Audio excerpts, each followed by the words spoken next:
Good evening mga katseriling puwang-puwang. Andito tayo sa Gasikuran. Ayan. Under construction po ang Solar Flowers. Yeah. Ayan. Ayun yung mga boys. Ayan. Nagpapapit sila.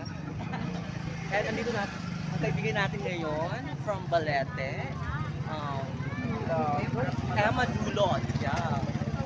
Please support her vlogs.